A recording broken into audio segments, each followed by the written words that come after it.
Hello, and welcome to another episode of Real Talk. I'm your host, Kiera. Today we'll be talking about October's cancer awareness, also known as Pinktober.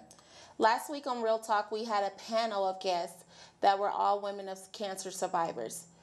Today on Real Talk, we're going to have Miss Sandra Turner, who is also a woman that's dealing with cancer, but not just any kind of cancer, bone cancer. Today, Miss Sandra is going to talk about her struggle, her trials and tribulations, and her journey in overcoming bone cancer. Please welcome Miss Sandra Turner. Hi, Miss Turner. Thank you so much for coming on the show. Do you mind if I just call you Sandra? Yes, Sandra's fine. Good. So, as we were doing our research on bone cancer, it's very rare that we find bone cancer in adults. It's more so in adolescents or young children. Can you talk a little bit about how finding out about being diagnosed with bone cancer was for you? Well, when I first, I used to be the type of person like to exercise and run and jog, and I just started getting really tired all the time. And I went to the doctor, and I told them my hands and stuff would get numb, so they were treating me for carpal tunnel. Okay. And after a while, that medicine wasn't working, and I would sleep at night with my hands in the air because it would be so much more comfortable for me. So when I went to the doctor, they kept drawing all this blood, and they just kept saying carpal tunnel, carpal tunnel. And then they thought it was my kidneys, and I was like, oh no, because I worked in a dialysis unit for years, so I didn't want to go through dialysis. Right. So I went back, and one doctor, he was like, let's try to do your urine. The blood's not accurate enough. Let's try the urine. That's when they came up with the myeloma. It's called multi-myeloma. It usually runs in people 65 and older. Okay. The kind that I have. So at the time I got diagnosed, I was 41 years old. Oh, wow. So I've been fighting this battle since September of 2002. 2000. So yeah, every time I try to get sad about it, I just thank God that I'm still here. That you're still standing. Yes. Oh, for sure.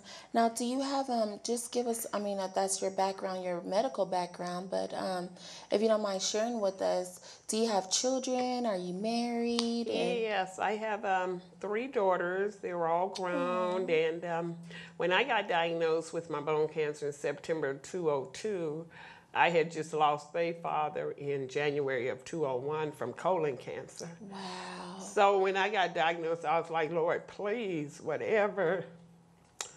It's okay. It's okay. Here we go. That has to be hard on you. To lose your husband. Was it your husband or to lose the father of your children? Well, we have been together for 23 years on and off. So common law marriage, yeah, for sure. But, I told the Lord, I just prayed about it, and I said, God, don't take me from my children. You just took their father. Please, whatever you do, do what you got to do with my body, but don't take my life. Right. And so, it's kind of like the story with Job. He lost everything, but God told the devil, you can't take his life. You can do everything to him, but leave him his life. So I feel like Job sometimes. Of just all the hardships that you faced, but you're still standing. Oh, yes, I'm still standing. So like I said, every time, that I try to get sad or think about it, I just give God the glory. Yeah. Because he wants the praise out of this, and I'm here as a living testimony for somebody. So I just thank God for still being here. It's been almost 10 years. Since you've been diagnosed? Yes. Now, are you from Denver? No, I'm from Corpus Christi, Texas, but I mostly was raised here in Colorado. Okay. So, yeah. So how do they handle that? Losing their father and then also their mother having a form of cancer. They were mostly daddy's girls, but we really built a bond once I got diagnosed with the cancer. And they've really been strong through this whole thing.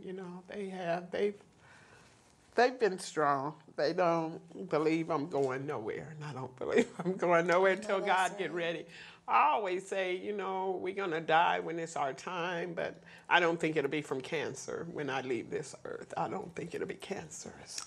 Oh. I still say it's, to me, my bones, I don't go through a lot of pain with this disease like they told me I would. So to me, it's like having arthritis or something. You know, when the weather gets cold, my bones hurt a little bit. I've had 2 bone marrow transplants. Really? Yeah.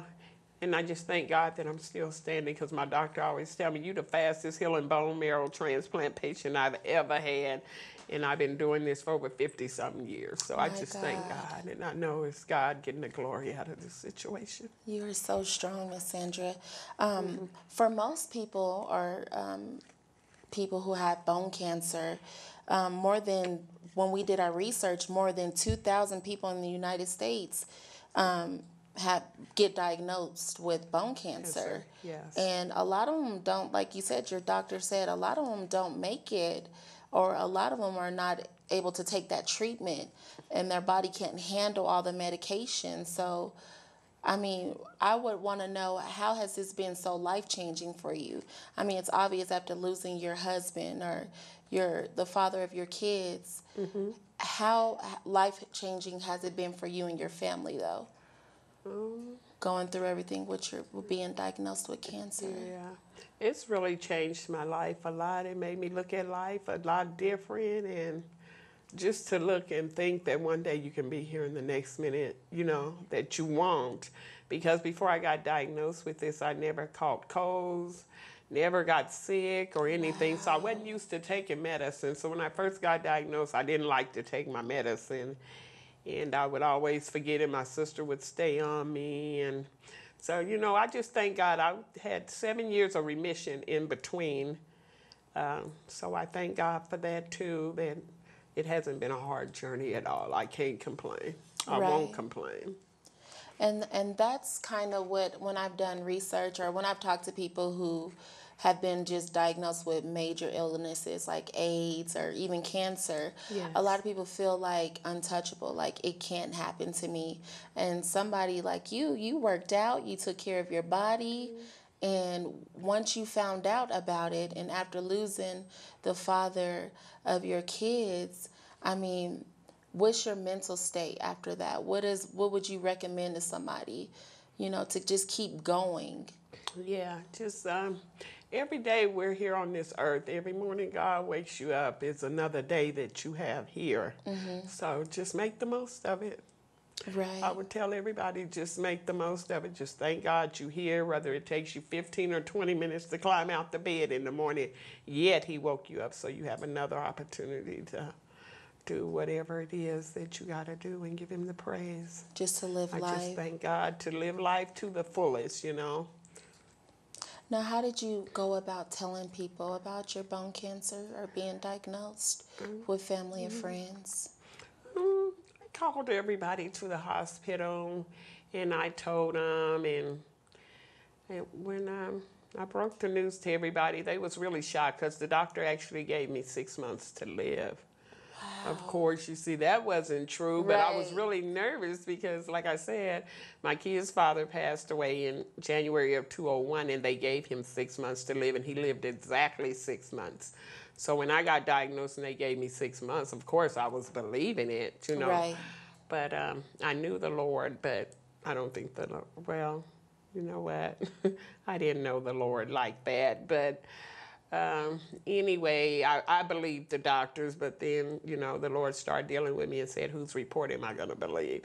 And I had some real good people to back me, to come see about me, people who was on fire for the Lord. My auntie in Kansas City, I called her. I called a good friend of the family's, Miss Sally. She was there every morning.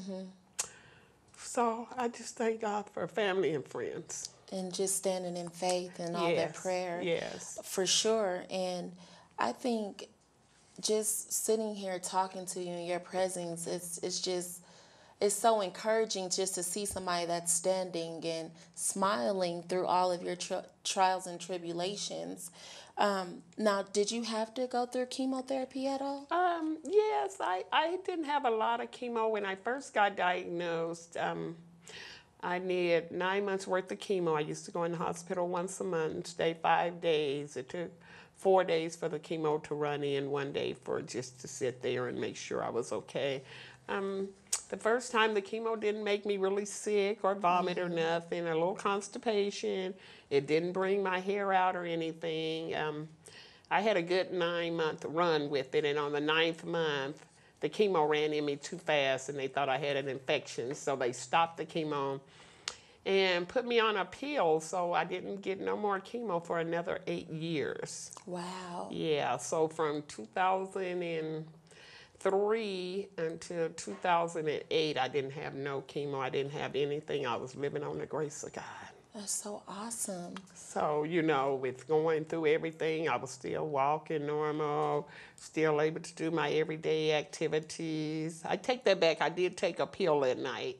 One little pill at night, I would take it. And in 2008, I guess my body got immune to the pill after almost 7 years, and it stopped working. And that's when I had to go in and have my first bone marrow transplant.